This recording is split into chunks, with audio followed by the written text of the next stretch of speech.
À Montreuil, en banlieue parisienne, le confinement est plutôt respecté. Pourtant, derrière les murs de ce bâtiment, une bombe sanitaire. Des dizaines d'hommes qui vivent dans la plus grande promiscuité et dans l'impossibilité d'appliquer toute distanciation sociale. Même si ce n'était pas un coronavirus, un être humain ne devrait pas vivre comme ça. Pourquoi tout le monde reste chez? Pourquoi les gens ne sortent pas? Pourquoi on s'éloigne les uns les autres? Bon, imaginez-vous notre situation.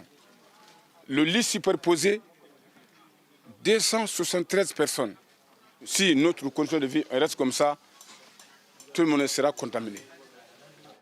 Affichées dans un coin, les précautions à prendre pour éviter le coronavirus semblent totalement vaines. L'inquiétude est grande, les habitants du foyer se scrutent les uns les autres pour déceler un éventuel cas. Le coronavirus n'est pas de passeport, il est partout. Voilà, on a peur. J'ai peur.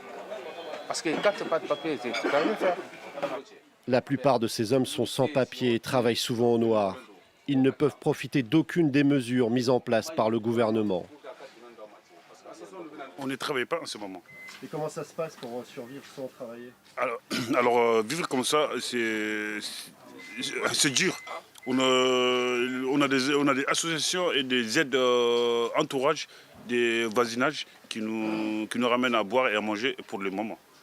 Une situation qui a des conséquences jusque dans leur pays d'origine. Imaginez, on est presque 300 personnes ici. Les familles de là-bas, ils dépendent de ces gens-là. Nous, on exige au maire, à partir de ce soir, de trouver un endroit pour tout le monde. Parce que quand on regarde la télé, tous les jours, il y a presque 200, 300 morts de plus. Et le jour où ça va nous arriver ici, c'est catastrophe. Dans ce foyer de Montreuil, ces hommes se sentent un peu abandonnés. Dans une France qui se calfeutre et se protège, ils aspirent simplement à se mettre à l'abri du coronavirus.